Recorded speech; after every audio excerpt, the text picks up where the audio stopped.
phantoms and monsters. They exist among us, and sometimes they win. Even the devil was an angel once. The world has its own rules, and these rules are not human. Some of us seek answers to the origin and existence of cryptids and the unexplained. Join us as we venture beyond the known and accepted boundaries. Welcome to our nightmare. I think you're going to like it.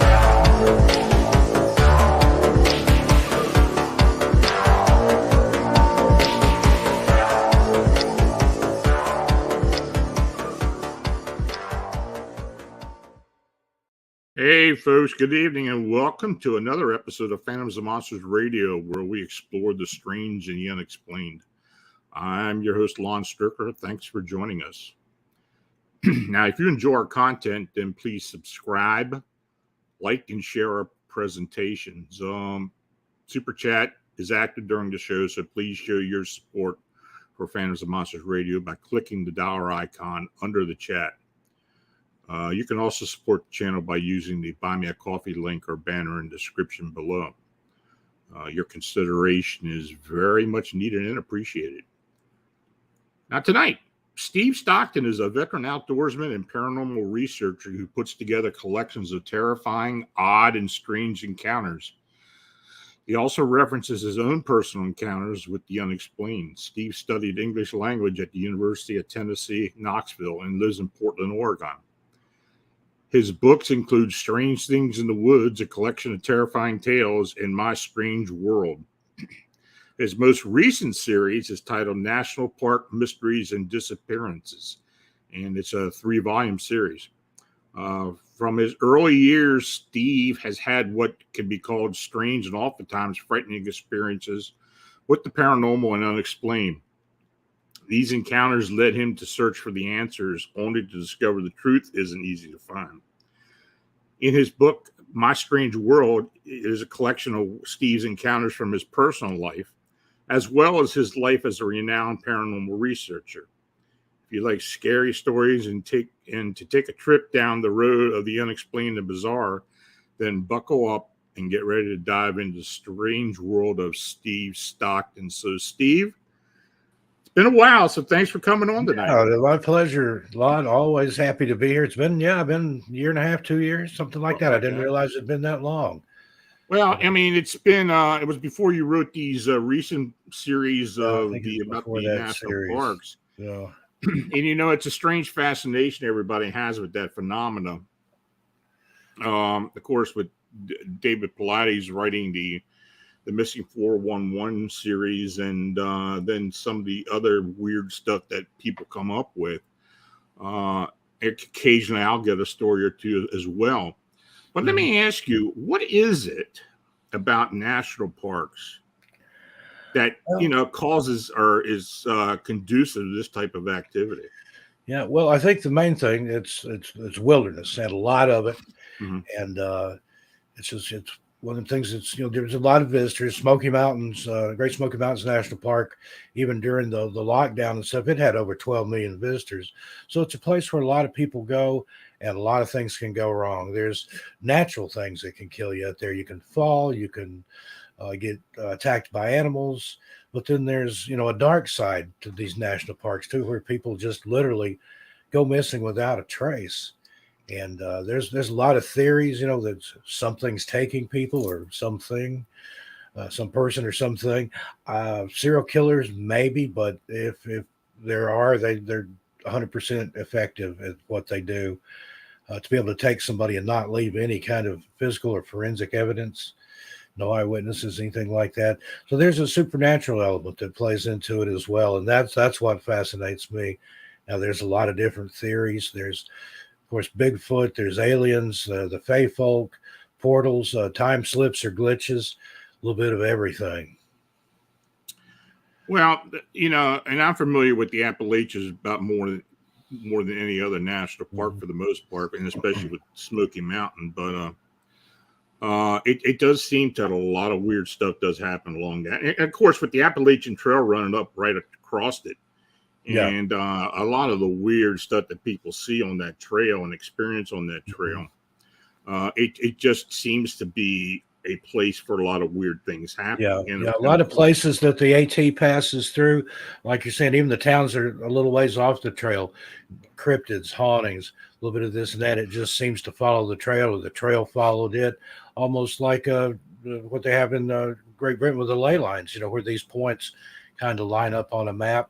I found that true with the AT.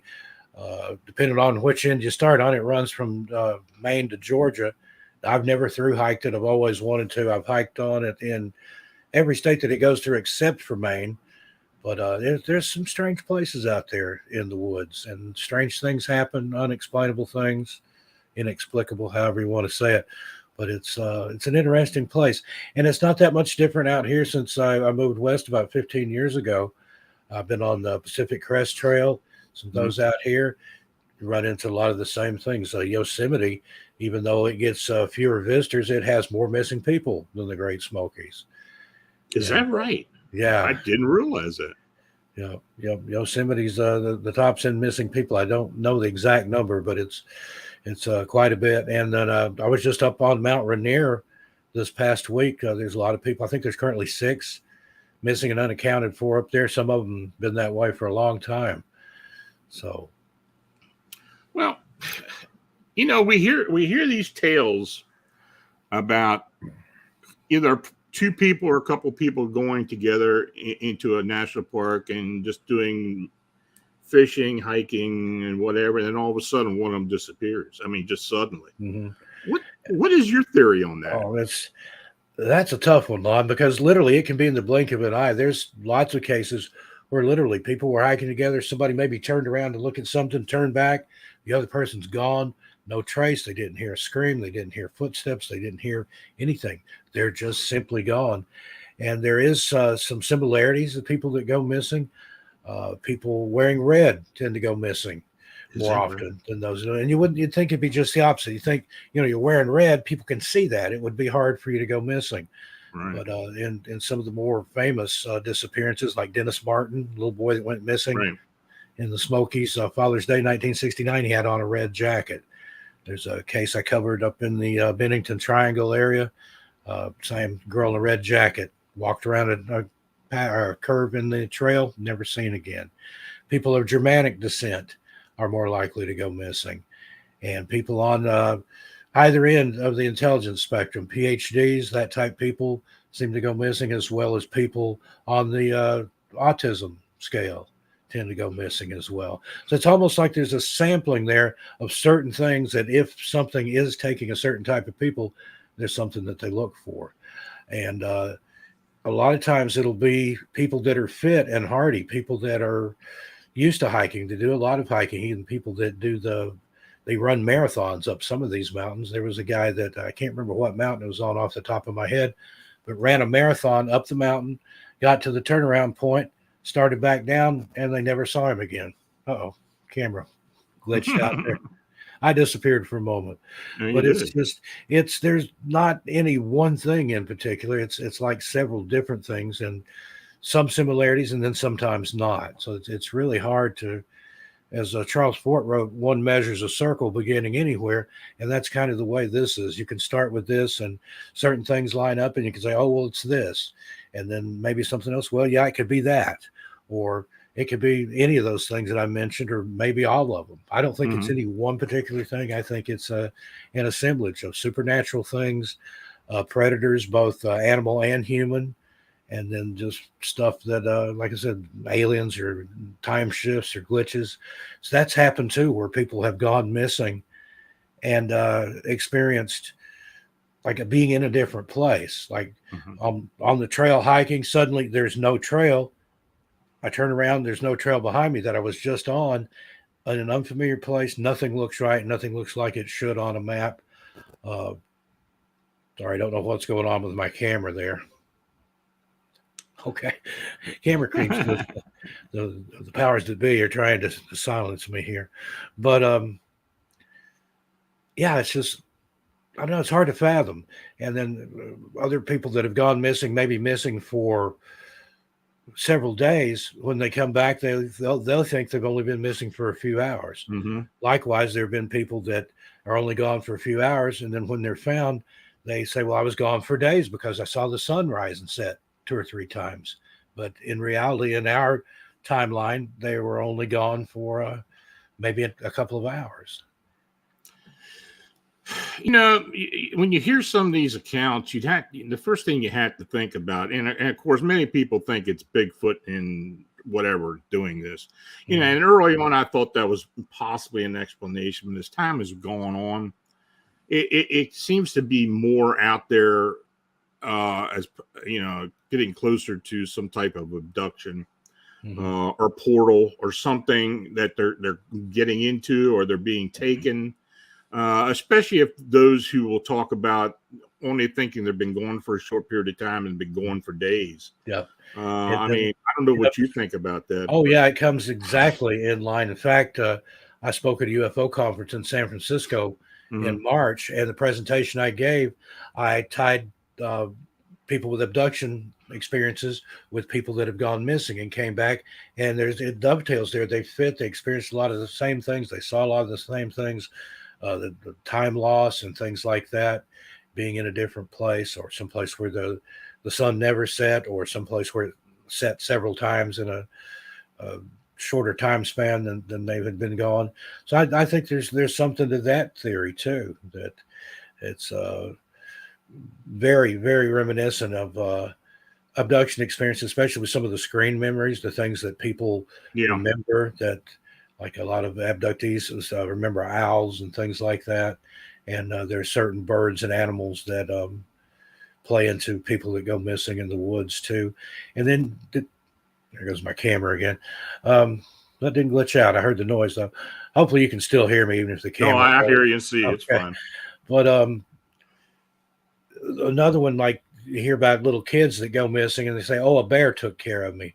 A bear cuddled with me and kept me warm and picked berries. And then, the authorities and things say, oh, well, there's your answer. And it was a bear. Nothing to see here. Move right along. Well, you and I know that bears don't cuddle kids or pick berries and stuff for them. So it was some kind of big furry creature. One little boy even described it as a big hairy doggy that took care of him, and it walked on 2 legs. So was it a dogman? Who knows? Whatever it was, it took care of the kid and got him back safely. And then you have the famous robot grandma story from Mount Shasta, where the little boy went missing and then shows back up later. And then sometime after that, several days, he was telling one grandma, he said, I don't like the other grandma. And she thought he meant like his maternal grandma. And he said, no, not that grandma. The fake grandma that took me in the cave on the mountain. And she's like, what? And he's like, you remember when I was missing and you couldn't find me? He said, well, grandma came to me, except it wasn't grandma. She took me in a cave, and there were like weapons and backpacks and skiing equipment and stuff with cobwebs and dust on it. And also what it sounded like he described as people that were in a state of suspended animation or something like that. And then this robot grandma, as he called her, tried to get him to defecate on a piece of paper. He wouldn't do it. And she said, well, you're just not cooperating. Takes him back somewhere on the trail, puts him down and says, wait here, somebody will find you. Sure enough, they find him, and it was in a place they'd already searched. And the grandmother that was supposedly had a robot version of herself, she started thinking back, and prior to the little boy going missing, she had gone camping on Mount Shasta, I think like a year previously. And her and the person she was camping with remember hearing a noise. They saw red eyes outside their tent. The next thing she knows, she's waking up face down in the mud, and she had a puncture wound on the back of her neck. So did something take part of her blood or DNA or something and make this clone, this robot grandma that looked like her? So there's all kinds of just wild stuff out there. Mount Shasta is just a hotbed of it. And in fact, on the way down to San Francisco, Sandy, my traveling partner, and I, she's head writer for my channel, we spent a couple of nights near Mount Shasta. Didn't really experience anything other than some weird flashes of light way up on the mountain when there was nothing up there. But there's a feeling about it. It feels kind of off. And I would notice that I'd get this feeling like somebody was watching me, and I'd turn around and look, and the mountain would be right there behind me. It's like, Nietzsche, when you peer into the abyss peers into you. I think the mountain does the same thing. It kind of watches you and sees what you're up to. Bravehorn, that's here in the chat, he's a Modoc Indian from that area. And he shared a lot of cool and interesting stories with me. I actually met him in person up there, but there's some weird stuff on Mount Shasta, everything from UFOs to Bigfoot to disappearances, ascended masters, Lemurians. There's just a mixed bag there, but it's definitely a power spot. Yeah, I've heard several stories from Mount Shasta, and it's usually Bigfoot or UFOs or like caves opening and closing and weird stuff like that. City of gold inside the mountain. Yeah. Also a land inside the mountain where it's always twilight. There's a sun, but it never completely rises or sets. And the most interesting Bigfoot stories I've ever heard, 2 of them came from Mount Shasta. One lady was there, like, say, in, I don't remember the exact year, like we'll say 2000, and she saw a female Bigfoot giving birth on the side of the Shasta there. And another lady was in the same area a year later, and she saw a female Bigfoot nursing a baby Bigfoot. So there you go. The lady sees it giving birth. Another lady sees it a year later nursing. So that kind of fits together. They didn't know each other. The stories were told separately and through different avenues and then put together by other researchers. But there you go. It's compelling. It's very compelling, stuff like that. Yeah, it's so bizarre. So bizarre. Do you have an idea of the percentages of people that go missing and don't show back up? It's relatively small. A lot of the people that do go missing, they are found, sometimes deceased, sometimes thankfully alive. It's probably less than 10% of the ones that go missing that are never heard from again or never seen, no trace or anything. Particularly tends to be children that are like that, although there are a lot of adults that have gone missing and no trace has ever been found. Interesting. So what areas do you believe have the most activity or that are kind of the most unexplainable areas? Well, as far as the missing and stuff, definitely Yosemite. There's something going on there. There's a lot of strange energy, excuse me, in Joshua Tree, California. Oh, I know that. Bill Melder, I know that. Yeah, Bill Melder, the other half of my YouTube channel, he got lost in Joshua Tree several years ago. Was in there for 5 days and almost died. Is that and right? He called them shadow beings, but the way he described it to me, it sounded like grays, like alien grays. These figures that would come up to him and kind of peer at him, and then when he moved or looked at them, they would skitter away and then come back later. He called them shadow men or shadow people, but to me it sounded like the typical alien grays with the big heads and the big eyes and the small bodies and the spindly arms and legs. But definitely Joshua Tree, like I said, Mount Shasta and that whole area there, McCall and trying to remember, there's some falls there that have a lot of activity. Crater Lake, Oregon is another place. A lot of strangeness that goes on there. Just a feeling about it. Out here close to where I'm at, I'm in St. Helens, Oregon, and that's so named because you can see Mount St. Helens, Washington, up the way. There's a lot of stuff up on Mount St. Helens. The ape caves are up there. Famous case of the miners back in the 1920s that were attacked. The Ape Canyon attack, where they were besieged by several what they thought were ape men, and a lot of weird stuff there. And Olympic National Park, also in Washington, that has a lot of missing people. Mount Rainier, where I just was, like I think there's at least 6 that are currently missing from there. And it seems to be prevalent on both coasts, but not that much in the middle of the country, which is kind of strange, you'd think. Now, there is some missing people like in the Great Lakes area, but that's more like human trafficking and things. There's a lot of that goes on. That's a new series we started about the missing and murdered indigenous women. And that, I don't think there's anything supernatural about that at all. Yeah, Dave Scott has talked about that with me a lot, about the Highway of Tears up there in British Columbia and all the indigenous women that apparently have been kidnapped and taken up there. Yeah. And talking about in the chat there about me giving credit to Dave Politis, if I used his materials, I would certainly give him credit. I've never used any of Dave's material. I get my stuff to the same place he gets his police reports, news reports, talk to the families.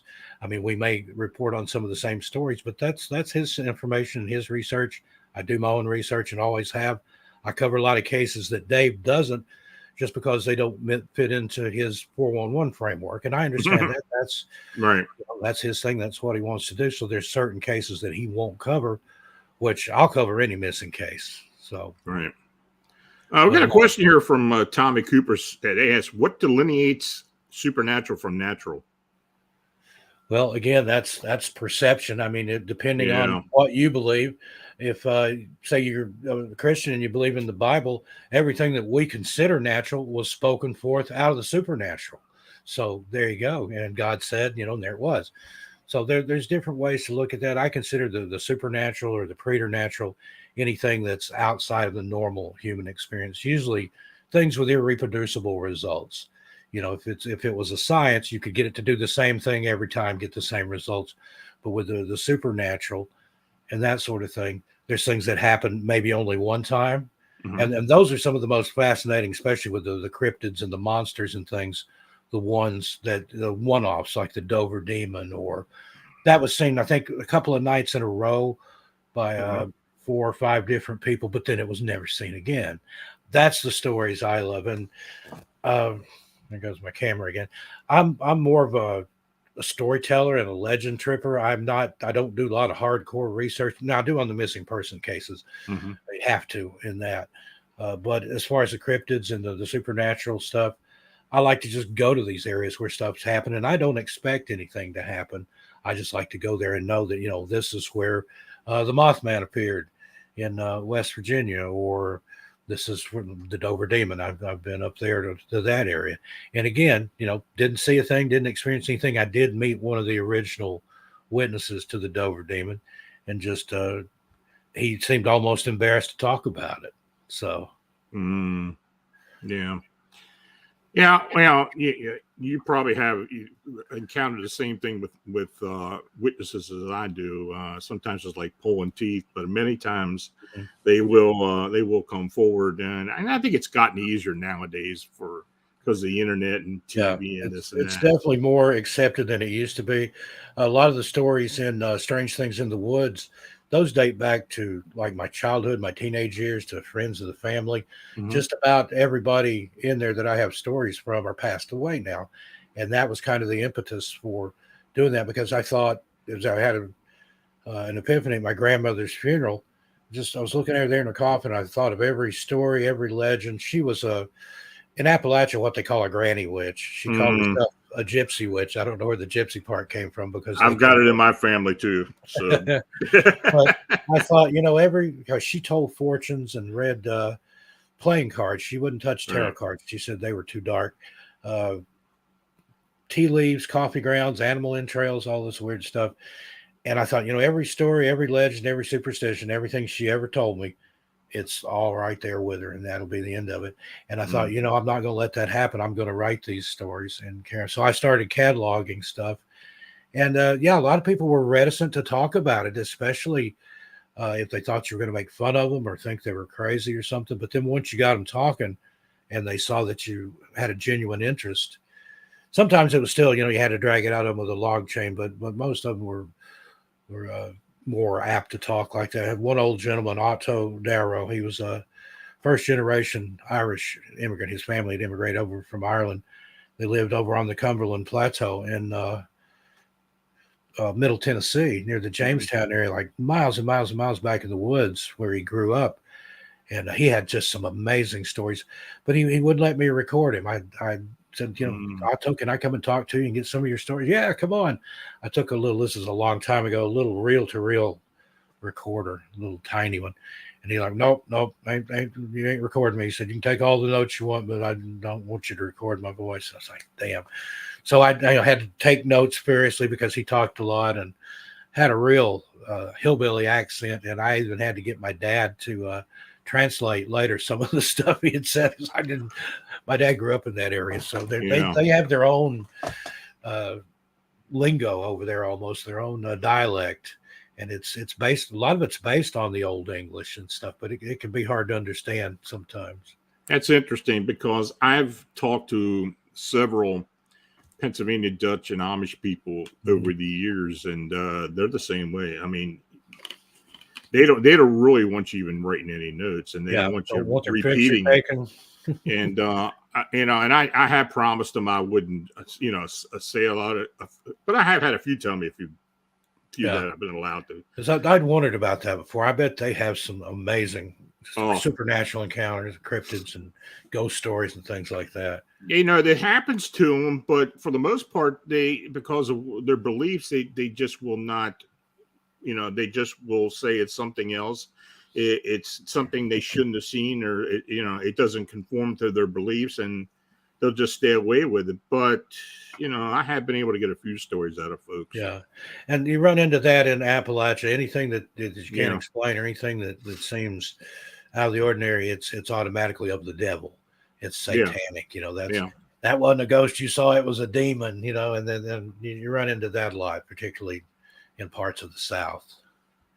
Davy Jones Locker asks, "What's the most scariest encounter or supernatural event you've had?" Wow, I've had 3 where I was genuinely scared out of my wits. Well, you got the floor, so go ahead. If you want to tell us, I'd appreciate it. The most scariest encounter would take too long to tell the whole thing and tell it properly.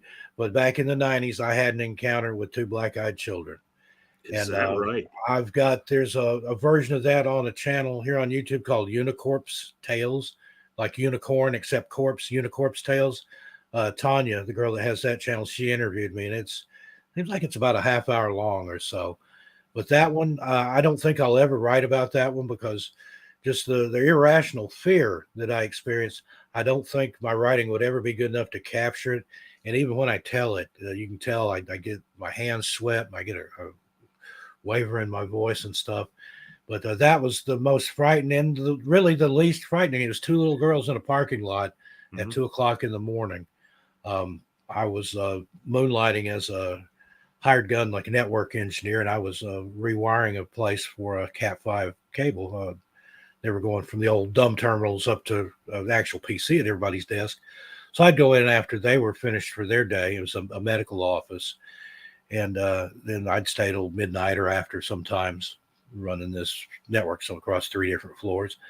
And I was coming out there, it was almost finished with that particular job contract thing. And coming out about 2:00 in the morning, and I came out, and on the far end of the parking lot, this is an industrial area, there's nothing around there. 2 little girls sitting on the curb. And I thought, well, that's kind of weird. So I'm putting my stuff in my car. I had a little Mazda Miata at the time. Trunk wasn't much bigger than a glove box on some cars. So I'm like playing Tetris and trying to get all my network stuff and a cable spool and this and there. I already had stuff in the front seat. And like every time I'd glance over, the first time they had stood up. The next time I looked there a little closer, I never actually saw them move, but every time I looked over, they were a little closer. And when they got close enough that I could hear, the shorter one, which I'm assuming was the younger one, they're probably the older one, the taller one, I'm guessing was maybe 12, 13. And then the shorter one, I would say about the size of a 9 or 10-year-old.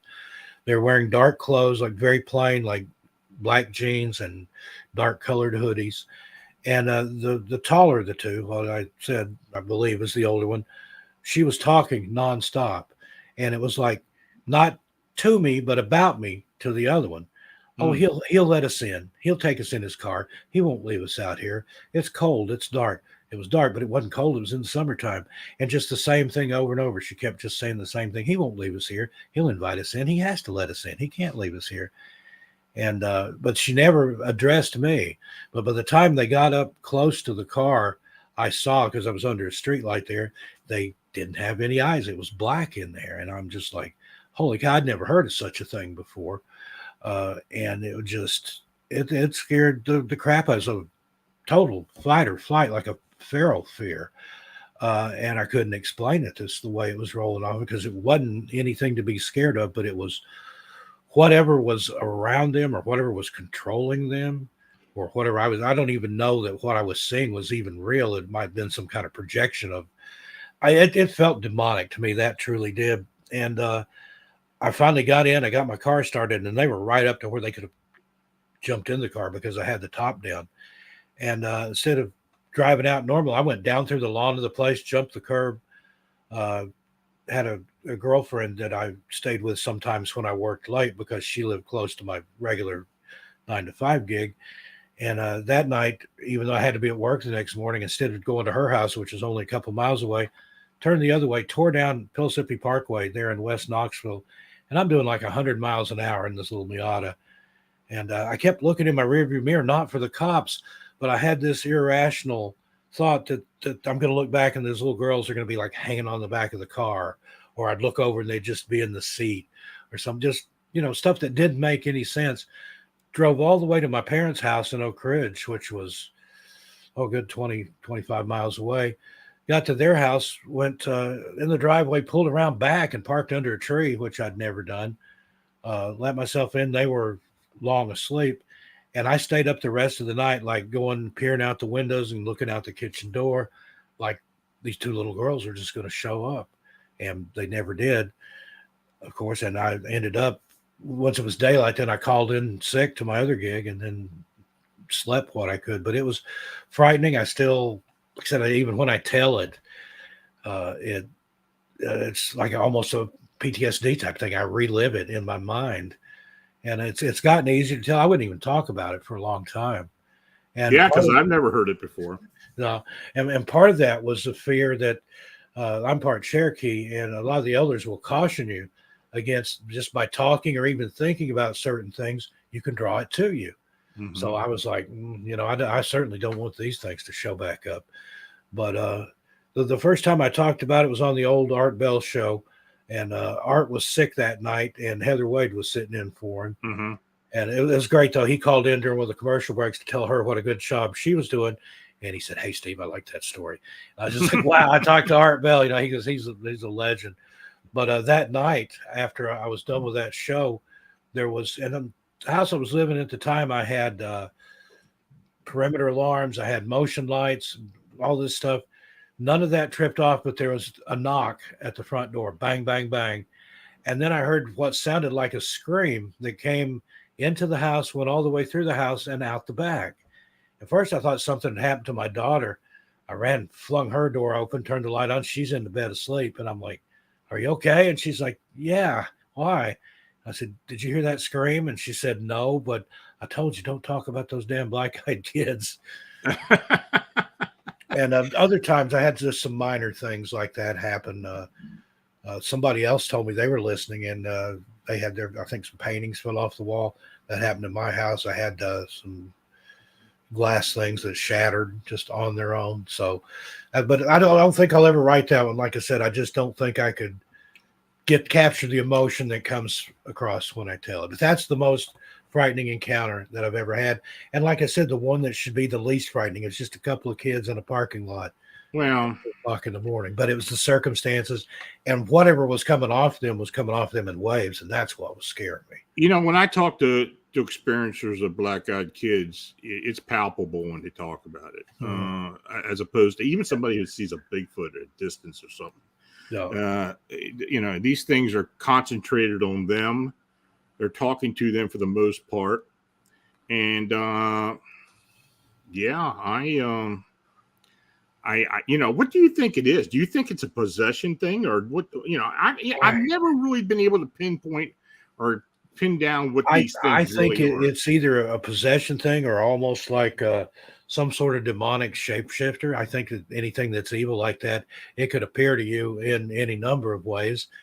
And if you look at people that have experienced stuff like that, I mean, starting with the Men in Black, they wear nice clothes, they drive nice new cars, but then they're kind of messed up. They've got these odd speech patterns. Their skin looks strange. And it's like, whatever sent that out. So, okay, well, that didn't work.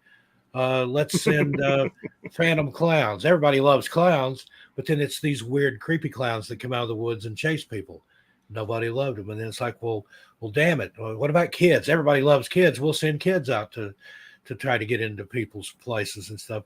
But then it's these creepy kids with black eyes that talk in this weird monotone. And that would creep anybody out, I would think, And the only story I've ever heard of somebody that let them in, shortly after that, her husband died of some really strange, like a cancer or blood disease. And then last I'd heard, she was sick with some strange malady. Is that right? So I, if they come to your door, don't let them in. But recently I've heard stories of black-eyed adults. Yeah. And I think about that, because my encounter was in the mid to late 90s, and I think there was some earlier than that I wasn't familiar with it at the time. But if you think about that, my daughter was born in 1990, and she turned 32 years old this year. So black-eyed kids, if they were, in the mid to late 90s, if they were 12, 13 years old, they would be adults now. So are the black-eyed adults, is that black-eyed kids that grew up, or are they just a separate entity? It's a good question. I mean, I have had reports of these adults that have black eyes too. And, many people ask me, well, I've heard of black-eyed kids. Are those just the grown-up black-eyed kids? Well, I don't know. I mean, if it's a possession thing, it maybe not. I mean, I've even heard of black-eyed babies. That would be so yeah. creepy. Yeah. I had an encounter. Somebody had an encounter in Kansas in this furniture store. And this woman walked in with these babies, and she set them down on one of the beds in the furniture store and took off. And when they started hearing the crying, and these babies had black eyes. Oh man, I got a chill when you were describing that there. Yeah. So I don't know what the deal is there, but I don't know. It just, to me, and I have a Christian background. My brother was a evangelical preacher. To me, it felt very demonic. And he had a deliverance minister. He would, go places and cast demons out of people. And just some of the stories I've heard him tell and stuff, the feeling that has when there's stuff like that going on, the extremely bizarre supernatural stuff that he termed demonic. That was what I felt. Whatever it was that was coming off him, there was nothing nice about it. There was nothing loving or friendly or anything about it. Like, it was just pure evil. That's about the only way I can describe it. And it's just two little girls. There was nothing frightening about them or their appearance other than the black eyes. It's interesting. Your background kind of parallels mine to some degree. One part of my family lived in Western North Carolina, and in fact, my great grandmother was born and raised in Cherokee, and she was Cherokee, and a lot of the family stayed there, and they were raised their families near Roan Mountain in that area up in there. Yeah, I've been up there, Roan Mountain Fireball, and that's a wild place up there. It is. I've been up there before, and I've got a friend that lives up in that area, and he promised me that if I'd come up there, he would take me to a cave that had spiders as big as house cats. That the body of the spider was as big as a cat, plus the legs and everything. And I'm like, if that's true, you couldn't get me near a spider as big as that. I don't like spiders anyway. Yeah. And one as big as a cat could probably catch you. But he claimed that in the webs and stuff, he'd seen them like take good sized birds and stuff. Yeah. And that's supposedly up on Roan Mountain.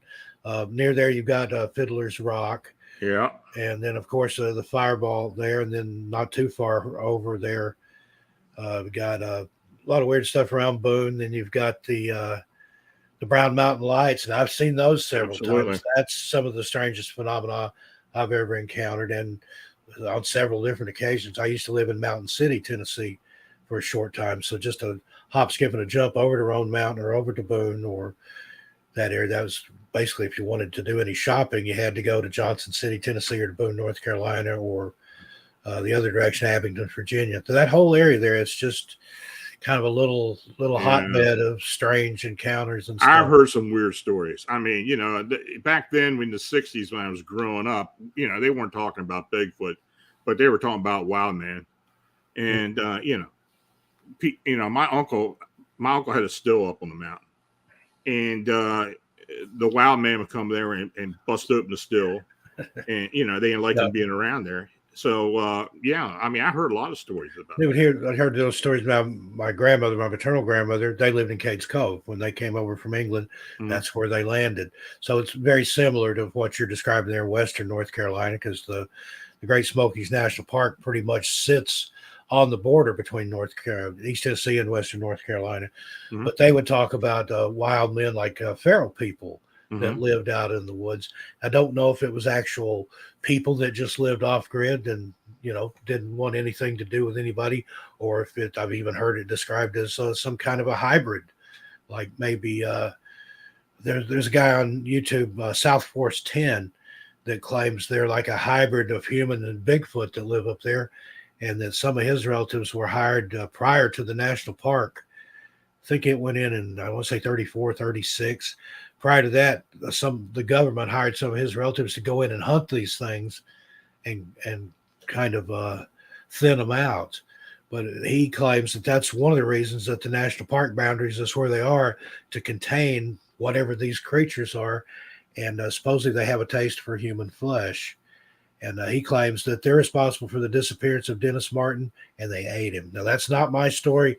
South Force 10, go talk to him if you don't like it. I've heard similar. I have heard similar.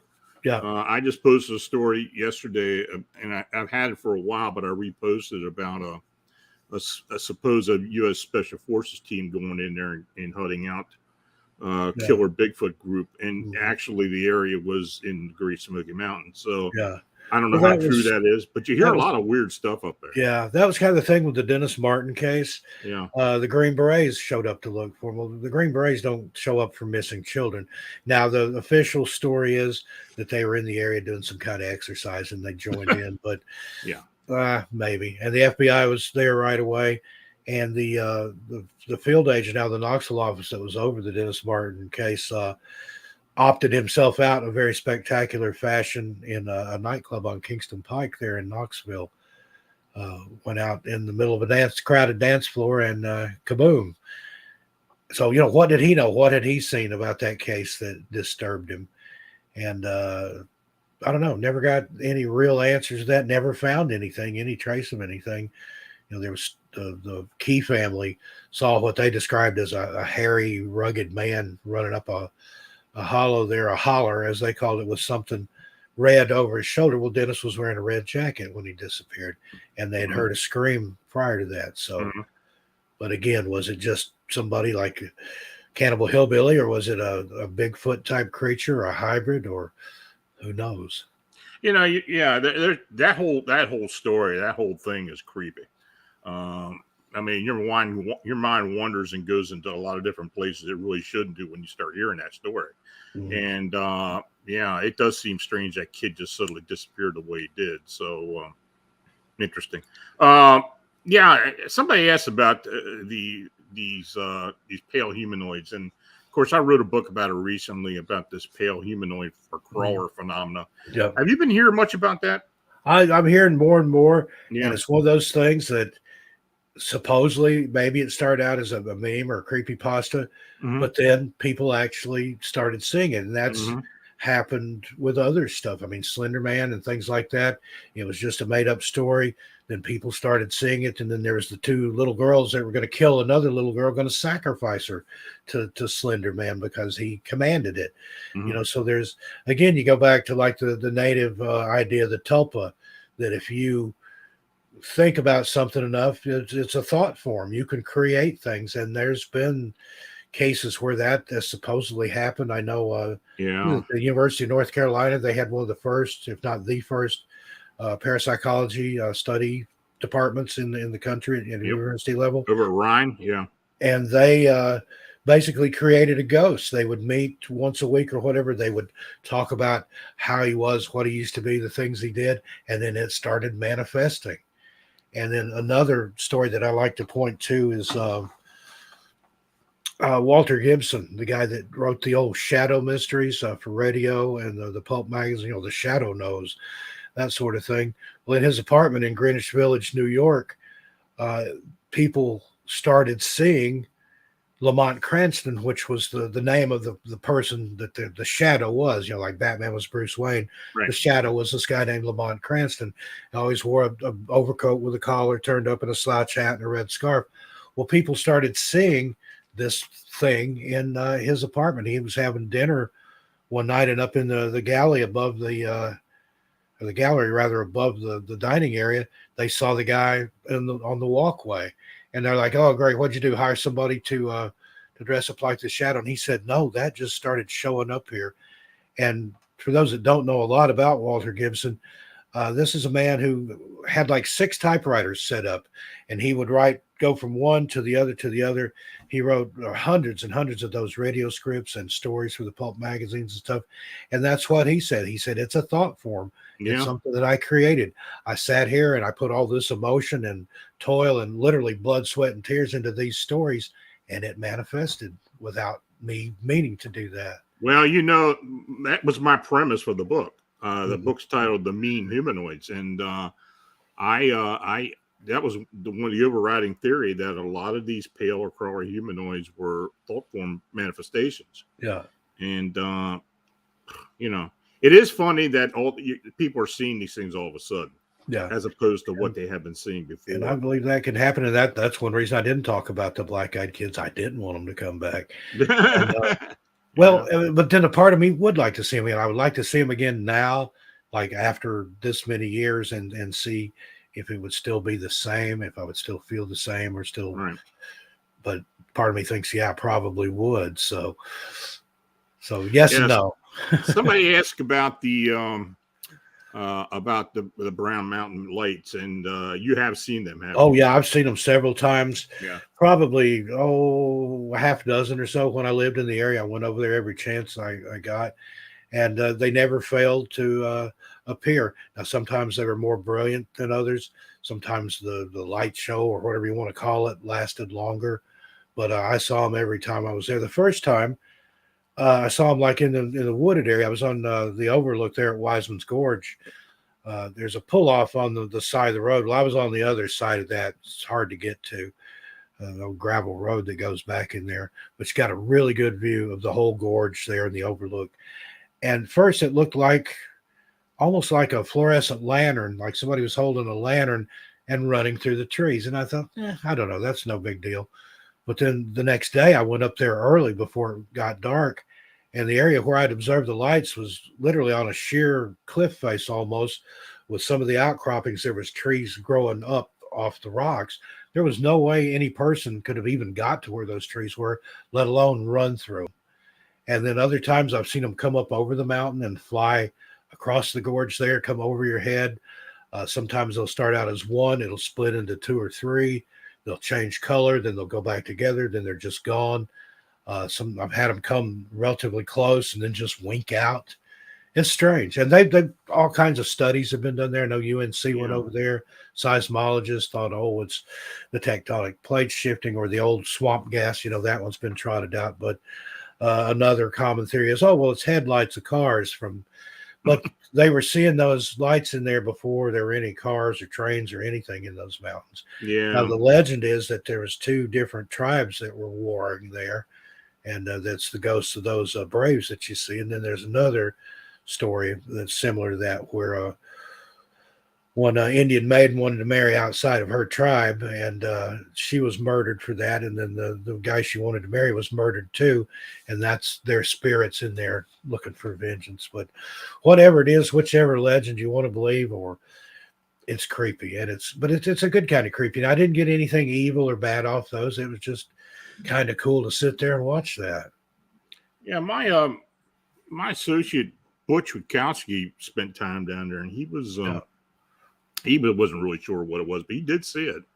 And I've talked to a lot of people who are well known to have seen this as well. So, I mean, do you think it's more natural than supernatural, or what do you think? Well, it's natural kind of in appearance. I've seen ball lightning and stuff like that before. Right. It kind of reminds me of that, except it's a lot higher up. But the way it behaves, it appears to be under some sort of remote control, if you will, or there's something, because it flies this way and then they come back together and then it'll wink out and then come back on, and it appears to have some intelligence, or at least an intelligence that's controlling it, if you will. So again, some great comments there about Butch. Butch was a legend, and certainly miss Butch a lot. He always had some great stories. I've heard some stuff recently. I want to see if you've heard any of these. had a friend over in Vancouver, Washington, that she witnessed what she described as a praying mantis that was taller than she was. She was outside smoking just a regular cigarette, and something was coming between her and the street light, and she looked over, and it was a praying mantis, but she said one almost as tall as the street light. And Is that right? She ran in the house to get a camera, and of course came out and it was gone. And then I heard not too long ago of what was described as a roach man. Have you ever heard that one? Like a Now that one I haven't heard of. Cockroach, human-sized, bipedal. Now that's, again, that's that sounds like something out in the Men in Black movie. But Roach Man. But Yeah. You think about that, if whatever is out there, if it is a shapeshifter or something like that, it can take on any form. And again, with you've got the Men in Black, you've got the black-eyed kids, you've got the phantom clowns, maybe whatever it is, if it's sending things like that, this cosmic trickster, Right. prankster or whatever, maybe they're trying different things. And maybe it's the ones that you haven't heard of. That's the ones that got through. And I said one time, if there's ever black-eyed bikini models with pizza and metal albums, you'll never see me again. They come to my door. Hey, come on in, ladies. Let's party. I've had a lot of reports of insectoid or mantid-like beings. Mm-hmm. And actually in a lot of the alien abduction cases where these things seem to be part of the whole scenario with several different types of races, mm-hmm. That they seem to be the hierarchy or the one running the show. And of course, down over in New Jersey, we did the investigation with some of those mantid sightings and insectoid sightings over there. So it's something that does raise its ugly head every once in a while, but we do get them. Yeah. No, the Roach Man, apparently it wasn't as big as a normal human, but it was human size, like maybe 4 feet tall. It skittered around and then it stood up and was like running on its hind feet or its hind legs or whatever a roach has. I don't know. But that would be frightening just in and of itself. I mean, you go to Florida, those palmetto bugs, those things are huge and they'll fly right at you. So I can imagine, a 4 foot tall roach, that would be pretty scary. 4 foot tall, any kind of insect, like we're talking about the spiders as big as cats. Yeah. It's just, I think that's the thing sometimes, just the sheer size of it. Even something like praying mantises are weird and creepy, but if one was as tall as you were, that would. But she said it had the classic praying mantis eyes, and it kind of swiveled its head around and looked at her, and she ran in the house, but it had the little praying hands there. And she swears that she was totally sober, hadn't drank anything, hadn't smoked anything. It was just a regular cigarette. And I'm inclined to believe her. I mean, she saw something. There was a genuineness in the way she told it, and sort of a reticence to really talk about it. She said, I'm going to tell you something, but don't judge me. And I'm like, this, and that I give everybody the benefit of the doubt. Just based on stuff that I've seen, that I've experienced, people would think I was crazy. So absolutely, that's why on the Missing Persons and Mysteries channel, we do a feature called Listener Stories, where we kind of depart from the National Park disappearances and the missing kids and stuff like that, which is our main focus and always will be. If we can get one family closure or bring one missing person home, then we've done our job. But occasionally people like to talk about these supernatural experiences they've had. And that's one of our most popular series on there. And we get some fascinating stories of stuff that people have seen and experienced. And then, we get people in the comments like, I don't believe this, or they're making it up. And again, based on what I've seen myself, I'm not going to judge anybody. I've seen stuff, black-eyed kids. I've seen I saw the first full body apparition between 5 and 6 years old.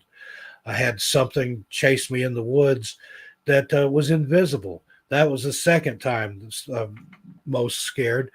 It was kicking up leaves. I could feel the footfalls. I mean, it was shaking the earth.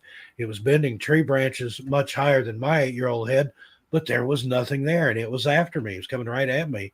And it got me again. There we go.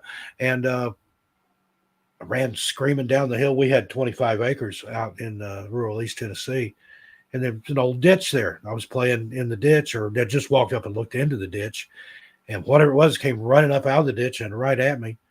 I ran screaming down the hill, making such a racket. My mom came out the back door on the porch to see what all the fuss was. I passed her up, went inside and hid under the furniture. Then when my dad got home from work, my brother had stopped by, and they're like, was it a bear? Was it this? Was it that? I'm like, no, I know what all those. I knew what a deer looked like. I knew what a bear looked like. You can see all those things. Whatever this was, I couldn't see it. 8 years old. Well, flash forward 7 years later, I'm 15. We'd sold that property. We're getting ready to move a few miles up the road to a new house we'd had built in a subdivision. And I was just kind of wandering around my old childhood haunts because I'd never been back up there again since that. Mm-hmm. And I walked back up there to where the ditch was, and I'm just kind of looking down in there and thinking, I wonder what that was that scared me when I was a kid. And as I turned to walk away, I hear the leaves rustle, just like 7 years prior. Wow. I turned around. Something came up out of the ditch that I couldn't see. It's shaking the ground. The tree branches are breaking and moving. Leaves are kicking up. I didn't run screaming and crying, but I didn't waste any time getting out there. Hey, I bet. Now, there's even more to this story. That's the last time I was ever there. Well, fast forward another 6 years, 21 years old at this point. I'm working in West Knoxville, waiting tables. And a guy that I just knew from work and didn't even really know him that well at work invited me to a party after work. So I go to this party, don't know anybody there but the guy that I came with and don't really even know him. Well, some of the girls there found a Ouija board under the couch. So they get it out and they're playing with it and they're going around the room asking people questions. Well, when they get to me, I thought, okay. I said, what scared me when I was a kid? That's all it said. No backstory, didn't give any hint of anything, just those words. And like I said, nobody there knew me, and except for the one guy, and he'd never heard that story. So the Ouija board, it does its thing, and it spells out WATERSPRITE. So the girls look at me. I just shrugged my shoulder, and they're like laughing and said, oh, well, the board's thirsty. It wants a Sprite or it wants a glass of water. And I'm like, okay. And then they went on to somebody else, and nothing else was said. But water Sprite, okay. So this is in the days before the internet. This is in the early 80s. I went to the library, and the big library downtown, went up to the reference library and I said, what can you tell me about a water sprite or a water spirit? Well, she goes off and does her reference library and things, comes back with this big stack of books.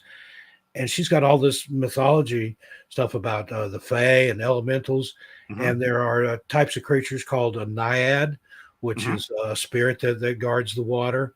And then dryads, which are spirits that guards the trees. Well, where we live there on this 25 or so acres, there were 7 natural springs. 6 of them came out of hillsides. One of them was artesian, came up out of the ground.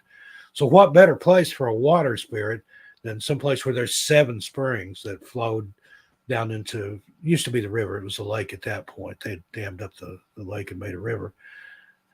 But, wow. You think of a nymph or something like that as being like Tinkerbell, a little thing fluttering around on gossamer wings and slinging pixie dust. But whatever this was huge. I mean, I could feel the ground shake when it was stomping toward me. And again, if that's what it was, why did it go after me? Because after the very first experience, my dad, my brother went up there. They could see where it had been, but nothing chased them. I even conned one of the kid that came home with me from school one time. I'm like, I'm going to stand here behind this tree. You go up there and stand by the ditch and see what happens. And he did. He's just like looking around. Nothing happens. So mm-hmm. whatever it was meant for me to see, or it didn't like me, or it was something personal with me. For it happened twice, 7 years apart. And then for a Ouija board with people operating it that knew absolutely nothing about my history to come up with something like that. Mm-hmm. And I think many of us are predestined to see a lot of this stuff. Yeah, well, that's what my grandmother told me. This was the one that was a gypsy witch. I told her about the apparition that I saw, which was a little boy that ran across the road like at a catty corner, came from behind a car that was stopped at a stop sign. And it was obvious that the driver didn't see him because he was looking a different way. And I thought, that kid's going to get run over. And I was between 5 and 6. Mm-hmm. And the kid, he was a toddler. And you know how little kids have just barely mastered walking. Sometimes they'll start running and they don't really know how to stop and they just fall down.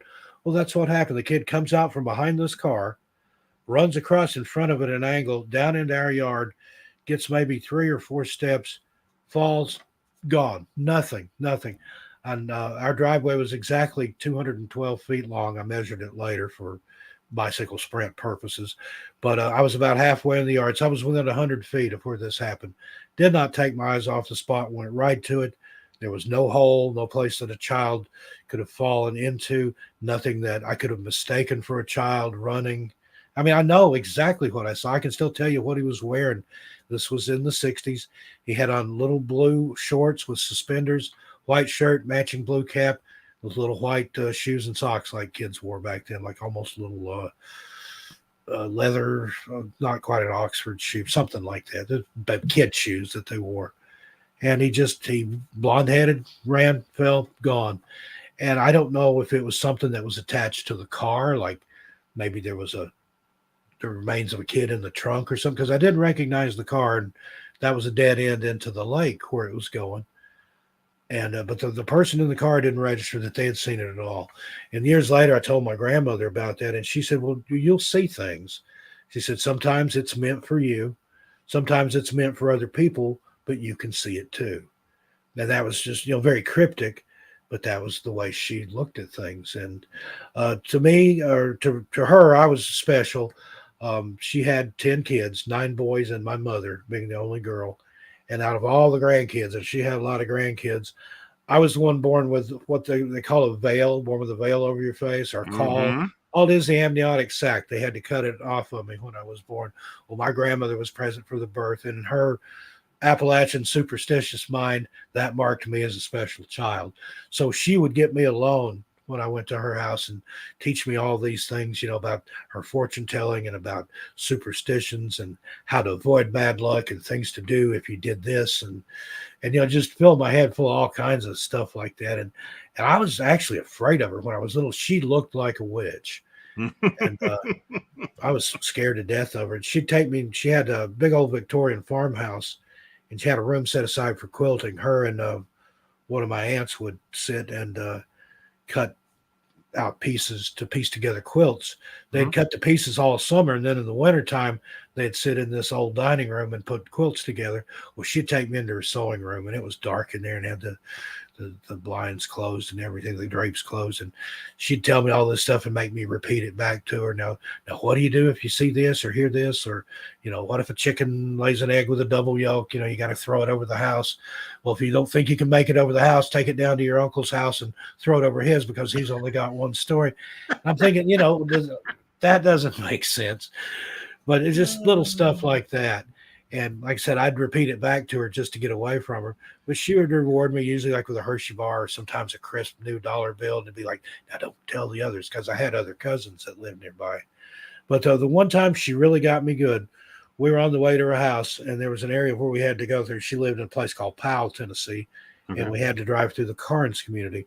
Well, one place there where you had to pass through on Beaver Creek Drive, or I think it's Beaver Creek Drive there at that point. It's either Beaver Creek Drive or it turns into something else there. But there's a farmhouse there, and several years before, some kids that lived there were playing ball out in the yard, and one of the kids chased the ball down the hill and out into the road and got hit by a car and died. And I knew the story, but I could feel that place. It would do something to me. And one night we were going to see her, and this was early 70s. So I wasn't wearing a seatbelt or anything. I was laying down in the back seat reading a comic book. And I just felt this little kind of chill or quiver. Now I call it my granny senses. But I just felt something. And I sat up. Sure enough, we were passing by that place where that kid got killed. Wow. And we get to her house, and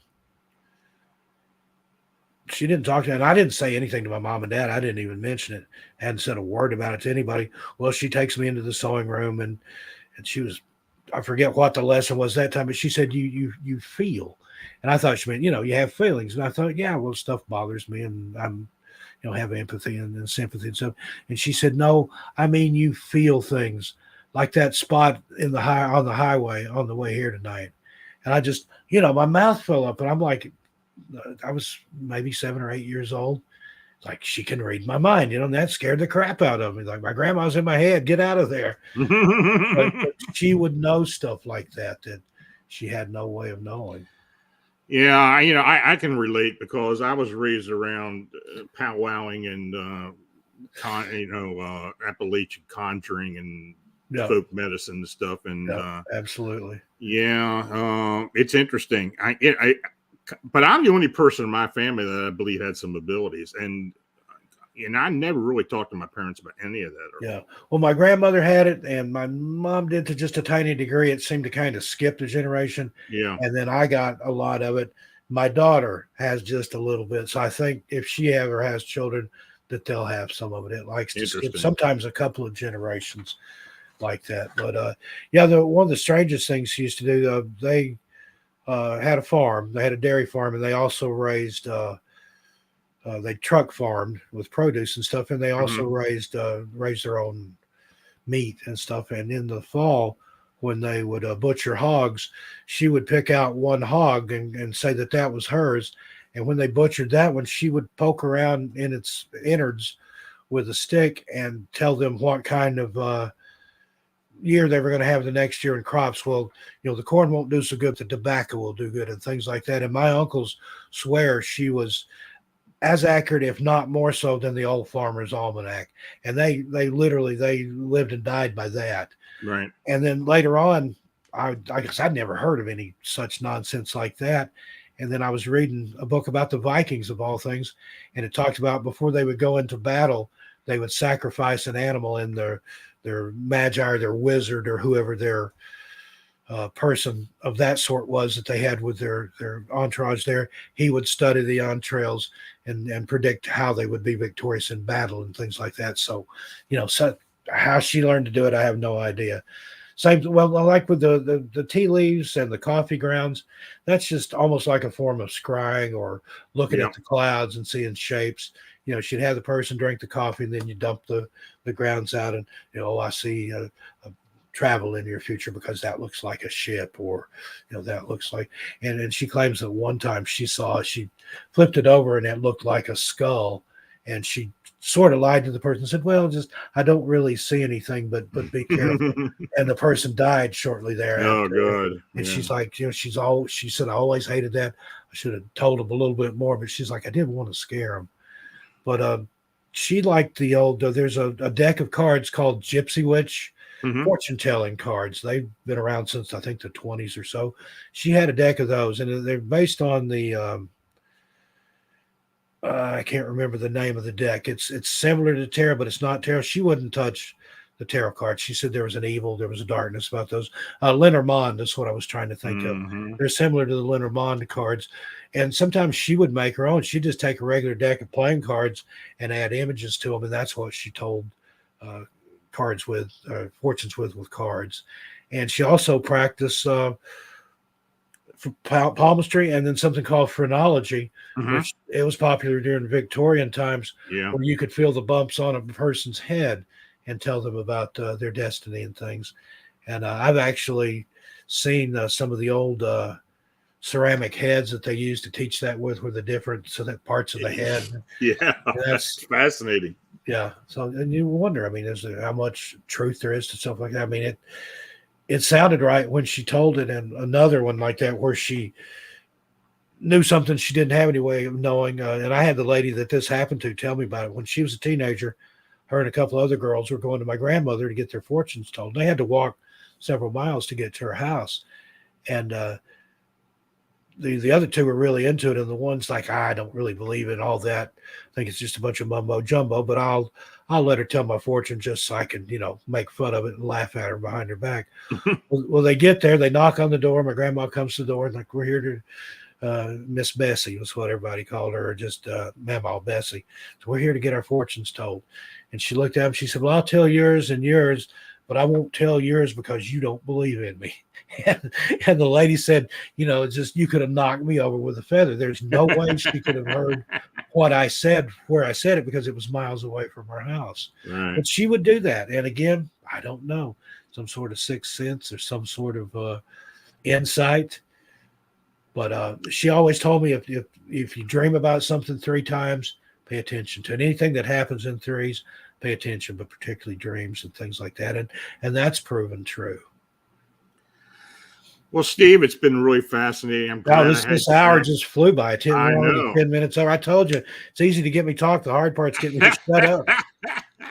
Well, look, I'm going to have you come back pretty Absolutely. much sooner than I did this last time. Okay. And if you don't mind doing that. And again, I really appreciate you coming on with me. And tell the folks how they can get in contact with you. Well, I've got the YouTube channel, Missing Persons and Mysteries. Go check that out. And it's just what it sounds like. That's mainly our main focus there is missing persons. But we also look into other stuff. Like today, we had a video about Route 666, the Devil's Highway, the old, it's now US 421, I think is the number through the Four Corners area. A lot of weird stuff has happened there, especially when it was numbered 666. Mm-hmm. So we cover stuff like that. Sometimes we'll stray a little bit, although the missing persons is still our main focus. My books are available on Amazon and wherever fine books are sold. My publisher likes for me to say that. There's those 5 available now, the National Park Mysteries and Disappearances, 3-volume set so far. There's going to be more than that. And the one that Sandy and I, my head writer, we're doing a book together about the missing and murdered Indigenous women called Spirited Away. That's also a video series on missing persons and mysteries. But as you well know, there's certain things you can't say on YouTube as far as descriptors. And so some of those cases, we're covering them more in depth in the book because it unfortunately has to be that way because of YouTube. Absolutely. But check that out. Coming up, I'm going to be at the Dogman and Cryptid Conference in Paris, Tennessee. That's in August. Don't remember the exact dates. That's going to be a lot of fun. Ken Gerhardt, Jody Cook, Barton Nunley, Josh Turner, some other big names. That should be fascinating. And then kind of switching it up a little bit in October, I'll be in Auburn, Washington at the Pacific Northwest True Crime Festival. And Sandy and I are going to present on the missing murdered indigenous. So I'm all over the place. And I also have a personal channel, 13 Past Midnight. That's more the creepy stuff. And I've narrated a lot of the stories from my books over there. And otherwise, you can email me, Steve Stockton, 81. The number is 81. Steve Stockton, 81 at gmail.com. I love to hear from people. I love to hear your stories. If you want, I can put them in a listener stories episode, or I just like to read the stories. I'm a sympathetic ear because, like I said, I give everybody the benefit of the doubt. I believe. I'm a believer and an experiencer. So hit me up. Well, thanks again, Steve. Oh, thanks for having me on, Lon. I'm definitely going to have you back on with me. So watch out for the Roach Man. Oh, absolutely. And the cat. The spiders as big as cats. Well, you take it easy. Have a good weekend, and we'll talk soon. All right. See you a little farther on down the trail, folks. Okay, thanks for coming. Take care. Now, if you had an unexplained encounter or sighting, feel free to contact me through the Phantoms of Monsters blog site. I want to again thank Steve Stockton for joining me this evening, and thanks to each and all of you for watching and chatting. Your support is what makes this possible, so please subscribe, like, and share. Now, if you've had a sighting or encounter report that you would like to be considered for the personal report show or posted on Phantoms of Monsters, feel free to forward to my email at lonstrickler@phantomsofmonsters.com. Now, next week, we will be conducting a UFO roundtable discussion, and my guests will be Graham Rendell, Luke Shanahan, and Mark Fiorentino. These guests will offer their unique commentary about the UFO UAP phenomena. So make sure to join us next Friday. And until next week, stay healthy and have a safe, enjoyable weekend. Good night.